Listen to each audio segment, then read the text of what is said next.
Hello everyone, welcome back to OldSoulPodcast. My name is Bree, that's spelled B-R-E-I. Thank you so much. Today I'm doing a commentary video over the film Gilda.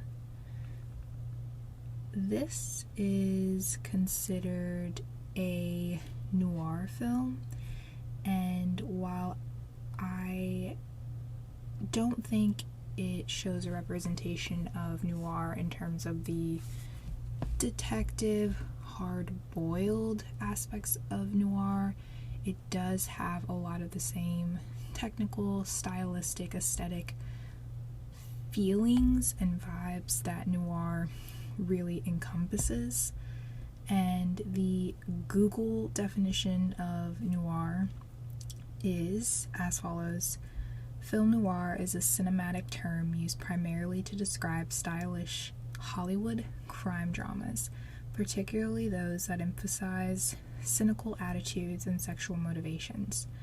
The 1940s and 1950s are generally regarded as the classic period of American film noir.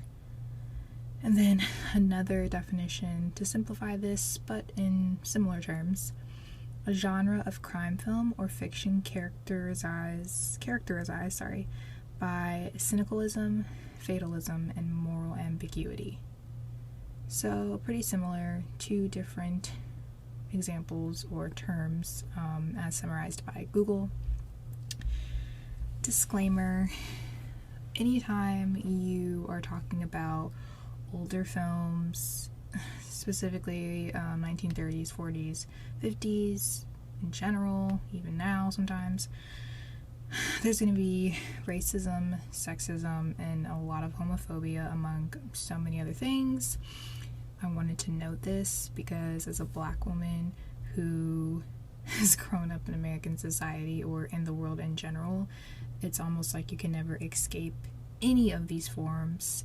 And even though I have a very old soul and I really do like a lot of older things that don't always, reflect my generation, I've just been really drawn to them, I can still acknowledge these issues while finding things that I like about them. And you really don't have a choice. It's like, if I had to nitpick everything that was inherently sexist and racist, I'd be left with almost nothing. That isn't to say that we should just shrug it off, but it gets really tiring when I have to explain that all the time. And yeah, so that's annoying, but I thought I would just bring that up. Yeah, especially with older films, it does kind of piss me off sometimes. Most times, but I guess you just get to a point where you gotta say fuck it and call it out and move on. So if I were to give a quick summary about Gilda in my own definition, it's a movie about Rita Hayworth looking absolutely fantastic on screen every time she's in a scene, and two very annoying, toxic men fighting over her, and also measuring who has a bigger dick or who has more power throughout the entirety of the film, and are super annoying and toxic, and hate it so much. But anyway, we have three characters that the film focuses on, and that is Balin, Johnny, and Gilda, who the film is named after. Let's see. So the first scene that I want to talk about, and it makes sense because this is how, the start of the film. Johnny is shown as this street gambler, doesn't have much money, doesn't seem to have much going for him, but this is probably sort of how he survives. The camera starts at a really low angle and it goes upward, and we see two dice rolling, and we're thrown into the scene of Johnny gambling on the streets with I think he mentioned sailors on vacation or something. He's gambling with sailors, and he has this voiceover about the best thing about me is that, like, I know when to leave, as in he knows, hey, I'm sort of getting in hot water now, I'm beating these guys, whether he's cheating or not, okay, cheating and with the gambling or whatever.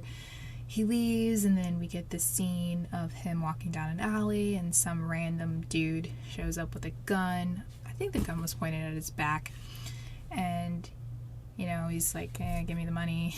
I don't know if he really says that, but, you know, essentially he's trying to rob Johnny, and Johnny had, just before that scene, as he was walking down the alley, the dark alley, by the way, pulled out a wad of cash, which is kind of crazy, kind of stupid, but also, like, we can't blame someone for getting robbed. Like, people should just, like, not rob. Anyway, so that happens, and then boom, Balin shows up as this, like, hero guy who, like, stops this from happening or whatever, and that's how Balin and Johnny meet. And yeah, that's when we first see them, and we move on. I do want to touch on that a little more, actually. Balin is sort of this well put together sort of guy. As we progress into the story, we find out that Balin, like, owns this nightclub gambling house, but he does other things, which I'll get into later. I probably won't get into it, but I'll kind of detail that he's not just, like, a nightclub owner, you know, whatever. And anyway, he has this, like, cane that he carries with him all the time that also has, like, a knife at the end of it, and when you push on it a certain way, whatever. And he refers to it as his little friend, which is super weird, I guess. Innuendos, meh, okay. Anyway, it's a thing, like, he literally refers to it as that, and I just think because he brings it up so much, and there's probably even more elements to that I don't feel like breaking down, because Gilda is a clutter fuck a lot of the time, but it's worth noting. So yeah, well-dressed and rich, whereas Johnny is rough around the edges, obviously not rich, so they're very different just in that. And then there's this weird thing where Johnny sort of technically becomes Balin's little friend, or his second little friend. They even joke about it throughout the film. So I don't know, that's just something to know. It gets brought up. I'm sure there's, like, some other complex meaning behind that, but I didn't do any reading of, you know, film theory or anything on this. This is just going to be like a commentary basic thing. Maybe I'll bring up some points that are interesting, but I don't know, I got kind of bored when I was watching the film, and I just wanted to know things that looked interesting. I've seen Gilda before, but I guess I just didn't realize how boring it was this time around. Well, the first time, I guess I didn't remember how boring it was, or maybe it wasn't boring in the beginning when I first watched it, but it felt very not interesting this time. Anyway, there's still elements I want to bring up anyway.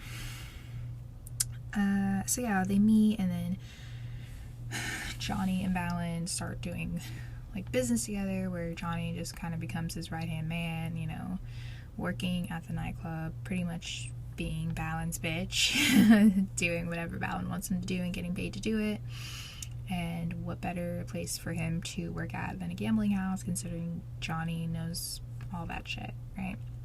And they sort of make a deal, and I guess they have a friendship. I feel like it's more of a partnership than anything else, and Balin's really the one winning in this situation more than Johnny, but whatever, that's the agreement they come to. Gilda shows up in the scene where Balin gets married, and he doesn't tell Johnny, and so Johnny's sort of like, well, you know, you never mention this. But of course there's more drama than that. He invites Johnny over, and they go into this bedroom, and before they go in, Balin says, Gilda, are you decent? You know, as they're entering in, and we get this shot of Gilda lifting her head, and her hair flips dramatically, really gorgeous. And, you know, that happens, and her face sort of just goes from a smile to, like, a deep, deep frown when she sees Balin enter with Johnny, hinting, foreshadowing at her possibly knowing him, which she does. She recognizes him, and he recognizes her. And the first thing she says is, this is in reference to, like, meeting a friend and, like, getting to know everyone, and she's being introduced to Johnny, and Johnny's being introduced to her by Balin, but we quickly find out that they already know each other, and Balin didn't know this at this point, but he also notices that something's off. And she says, "I want all the hired help to approve of me." A savage dig from Gilda. It's clear that Gilda isn't fond of Johnny instantly, and obviously insinuating that they know each other. Gilda, are you decent? Me?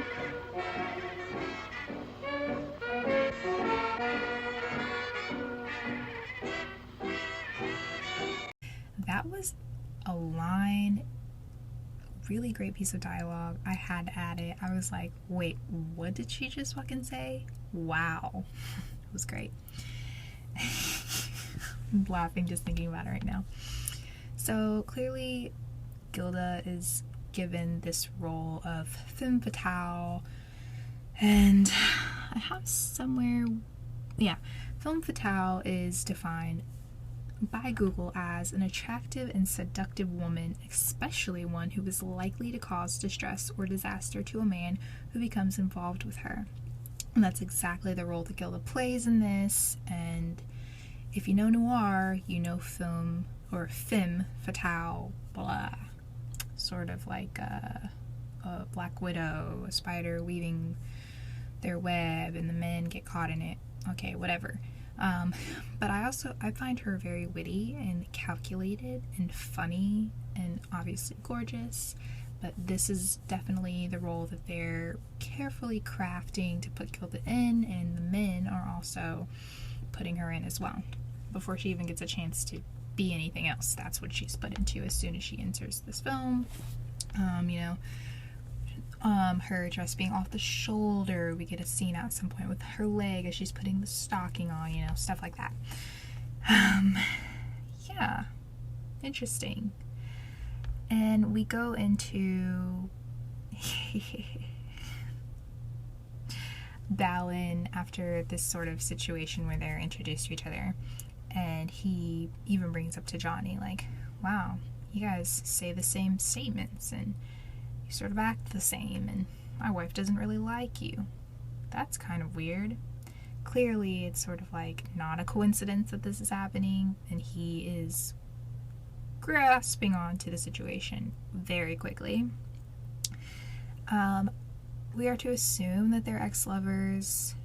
It doesn't really get into too many details until later in the film, where you really do realize, yeah, they were ex-lovers, but obviously at that point we were just given the bare minimum of, like, they don't fuck with each other. And throughout the course of this film, I wanted to note that these three main characters really do play a lot of games with each other, and they really push at each other's buttons to see how far they can go. There's a lot of secrets, there's a lot of bickering and back and forth, and sometimes it's really entertaining, but other times it feels like it's dragging, and it's like we've seen the same thing over and over again, and I hated that, but other times I loved it. So let me continue. Sorry, I'm reading my notes. So a moment that this was actually really good is where, at this point, Gilda is, shown off as the wife, and Balin has her come to the nightclub and stuff occasionally, whatever, and obviously Johnny's there, and they're all sitting at this table after this weird situation where they were introduced, they as in Gilda and Johnny, by Balin at the house, whatever, and they're sitting at this table, and there's like these forced fake compliments that they're giving to each other, all three of them, and there's like snide comments. It's super shady, but it's damn entertaining, and the men throughout this situation really are being super controlling of Gilda, unless it benefits them. They are constantly monitoring her telling her what to do, telling her not to be a flirt, this and that, whatever. But she could literally just be doing anything, and they're just like reading way into it, and I just think it's super annoying. Clearly there's a jealousy element here, and Gilda's definitely playing some games of her own. I think she's trying to make Johnny jealous. Don't think she really cares about Balin. Balin is shown to be in love with her. He even mentions, like, I'm in love with her. It's more than just the money, but I know that she only likes me for my money, mostly, you know. In one way or another, I'm paraphrasing, but in one way or another, that's pretty much what he thinks, I'm sure. And it's just, like, I don't really get invested in any of the characters that much. I just think it's kind of light fun to watch. And ultimately, Gilda gives 0 fucks. She does not care.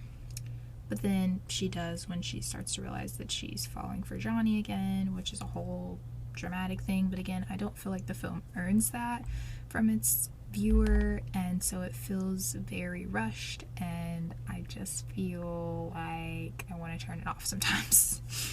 So then we have Balin and Johnny. Their partnership or whatever does seem to be growing distant once Gilda's in the picture, because there's just stuff that they're not telling each other, and they're not willing to be open about it, and they're not willing to deal with those issues, and they're, you know, getting further apart because of that. And yeah, that just continues like a spiraling effect throughout the film. So there's another scene. Ooh, I'm bringing up this scene because I didn't like it, but I think there's a point to be made and to emphasize on the fact that Balin is terrible. And the way that Gilda gets treated, like I said, from the moment she is introduced into this film, is terrible. And they definitely put her in the fatale stage. But God, it's like she doesn't even get to be the fun fatale where we're like I'm still rooting for her, but like she doesn't get as much screen time with all these guys just fighting over her the whole time. It's not always fun. It's just like, ugh. Okay, so Balin is sitting on the like bedroom bed, and Gilda's resting her head on his lap, and it's pretty dark, as most noir films are. Cool. And I hate it because he refers to her as a child who needs to be taught. Ugh. She's a grown woman, and she can do more than just look pretty, you know, on a man's arm, you know, fuck off. But that's what he wants from her, essentially, while also saying, but I love you. Like, ugh, it reeks of toxicity, and I don't know if it's just a generational thing. No, actually, I'm sure of it, but this, like, was approved to put in the script, and to be filmed, and to be released. Like, that's what I was thinking the whole time.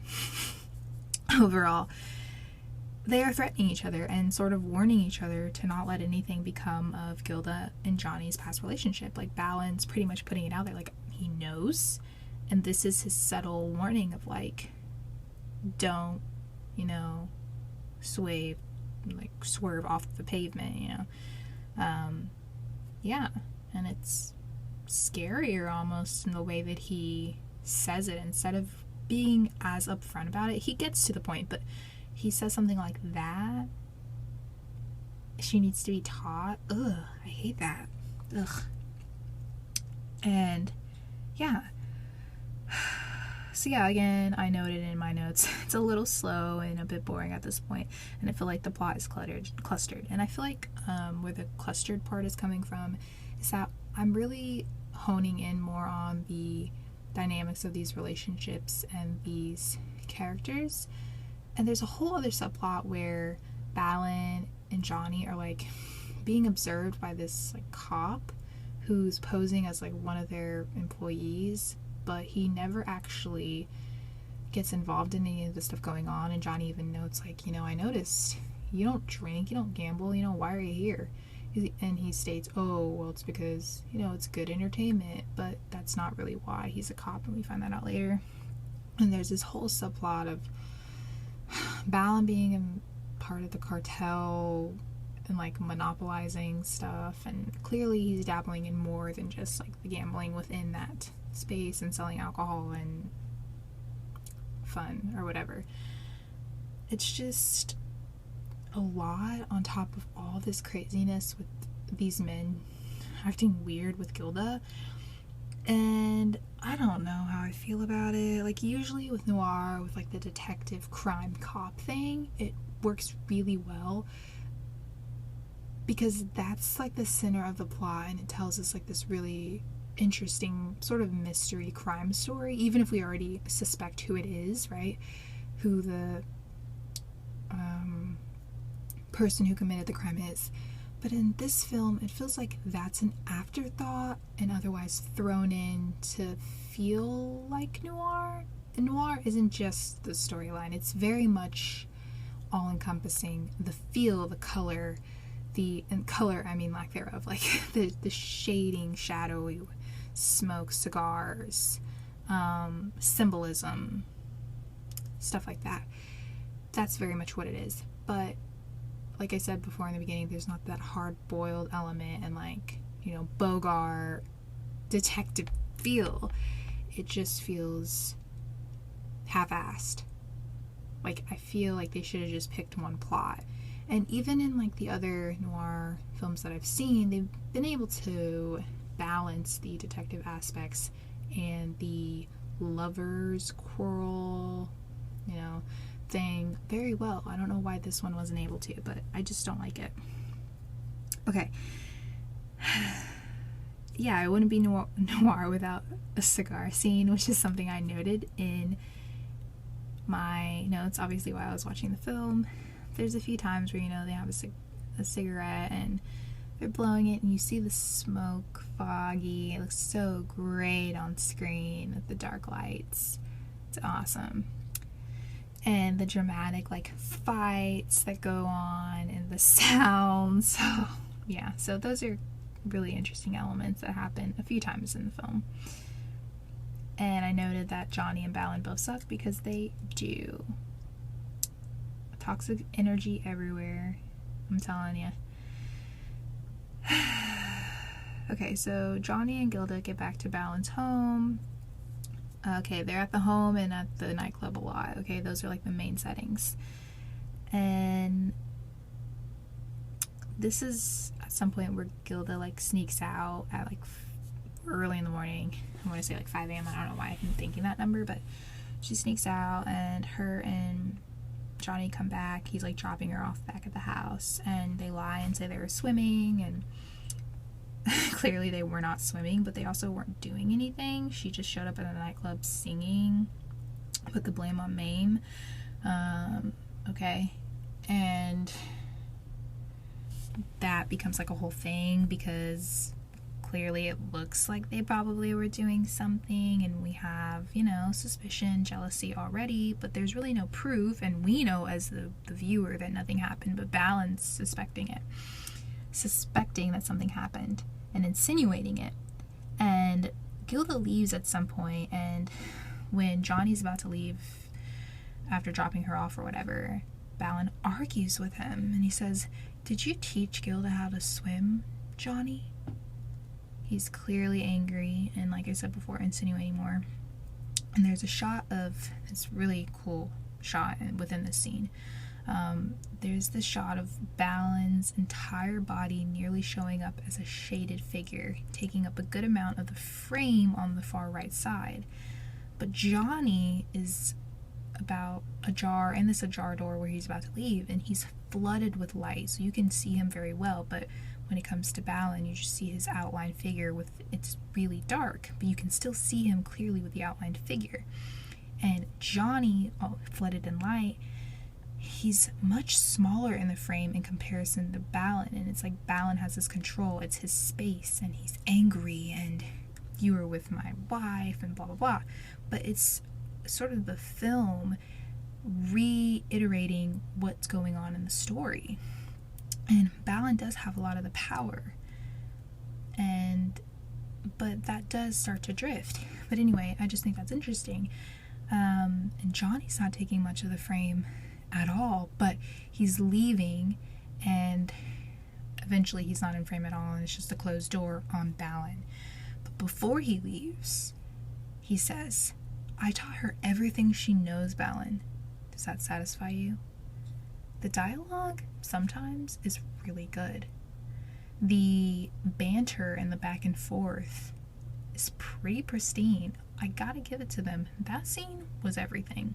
Really liked that. Okay, so we find out that Gilda and Johnny still have feelings for each other. Again, going through all these same scenes at this nightclub and this cop investigating. And finally, I had brought up the power dynamic. Balin, the cops are on to him, and he is planning to escape before they can get him and go to like another country. And he stops to go like get Gilda and essentially try to get her to come with him. But when he goes into the room, he sees that Gilda and Johnny are ultimately confessing their love for each other and whatever. So he gets mad and he ends up leaving them, and he escapes on this plane. The cops and Johnny are like following him because Johnny heard the door close, so he knew or whatever. And the plane like falls or runs out of gas. I don't know. He wants to make it seem like he died or whatever, and he gets on a boat, and we see this shot of him getting on the boat, and like clearly he's alive, but everyone thinks he's dead. I feel like at some point I thought that Johnny knew that he wasn't dead. He went and got the papers that Balin had showed him, and even said like if anything goes wrong, which to me is assuming that he did trust Johnny to some extent at some point in their partnership, whatever. And yeah, so Johnny goes and finds those, and he gets certain rights left to him and Gilda and money or whatever. And ultimately, Balin escapes, but everyone thinks he's dead, or I think everyone thinks he's dead, whatever. It's not really fleshed out. It's not really clear. It feels cluttered again. And Gilda and Johnny end up getting married. But Johnny still has this like weird loyalty for Balin, which makes me feel like, did you guys like each other? Which obviously they wouldn't put that on screen in like the 1940s, 50s, or whatever. But hey, this could have definitely been a love triangle. And Balin and Johnny literally are always trying to prove that they're better than one another, but they also like to have each other's validation. It's not out of the ordinary when you talk about like weird social norms for masculinity, but it should be noted. And I mean, he even refers to him as my little man, my two little man. Like, it's a little suggestive. Nothing wrong with it, but I don't know. I don't think they were gonna put anything with two men liking each other in the 1940s, unless they were trying to be symbolic about it. And I don't know, it could have been an interesting take if they had gone further with that, but they did not, obviously. And yeah, so Balin's supposedly dead, and Gilda and Johnny get married, but then it just turns into this whole fest of Johnny terrorizing Gilda, controlling everything she does, again, being a shithead, just like him and Balin have been the whole time. They treat her poorly, and yeah, eventually she runs away, and she escapes for a while until, and I think Johnny like wants to make her feel like she got away just to convince her to come back, and he uses some other guy to convince her to come back. It's a whole thing. I'm not even gonna get into that. But anyway, she comes back after running away, thinking that she could maybe have a better chance because she meets like this lawyer guy who is in on the deal with Johnny, and she's in horror, like, oh, you set this all up, you know, blah blah. And he did. He's really being manipulative, possessive, scary, all the things, all of it. And it's really disheartening and upsetting to watch on screen. And he pretty much marries her to terrorize her. And they don't have a honeymoon phase because he completely ignores her. Again, like I said, she ran away. Then he kind of got her to come back by lying to her through another guy. It's so weird, and I just don't like it, and it's confusing. And so if you're confused right now, we are in this together, okay? So that happens.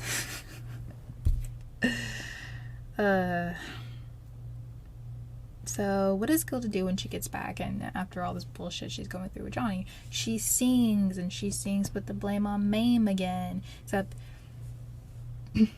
except this time She's peeling off her long gloves and wearing her sensual sexual dress and showing her shoulders and flipping her hair. And can I say, she kills it. She kills it and she flaunts it. But again, Johnny gets mad at her or whatever, some bullshit. And all that happens. Okay, it was just a moment to have a song, I assume. And for him to get pissy, even though he didn't need a reason to be pissy, he's already being an asshole. And we have this like big reveal of Balin showing himself, being like, haha, I'm alive, and I was there that night, you guys confessed to each other, and how dare you, and now I was just gonna kill Johnny because I loved Gilda, but now I'm gonna kill both of you. And then before he can actually do anything to them, one of the workers who has a pretty significant role in this film, but so much was going on, I just focused on the main characters. Anyway, he kills Balin, or stabs Balin, or whatever, and that's that, throughout this ending, the cop has been trying to get Johnny, and even after he got married to Gilda and everything, the cop's been trying to get Johnny to, like, give him more details and this and that. Balin wasn't dead. Whoa. Comes back. Still an annoying fuck. And, yeah. So that all happens. Okay, so what I'm gonna say now, after this crazy unstructured commentary about a crazy, somewhat unstructured film, is that I didn't particularly like Gilda. I remembered some things about Gilda, but now that I watched it again, I remember why I only remember Rita Hayworth, who is Gilda, played by Gilda. Rita Hayworth is the actress's name who's playing Gilda. It's because nothing else is that interesting, and honestly, if she wasn't in the film, I would have shut this movie off. I'm not saying don't watch it. You could definitely see some of those really, really beautiful shots and good scenes and good dialogue, good banter, decent chemistry sometimes, but other than that, nothing else is believable. It does get kind of boring. Those few moments, I want to say those few moments were what made it worth watching, but I can't even say that, guys and girls and everyone who might be interested. I don't know, maybe give it a chance, maybe not. It was fun doing a noir film, first one on the podcast. Next time I will probably do one that's a little more interesting and one that I prefer, but it is what it is. I will leave you with that. Bye.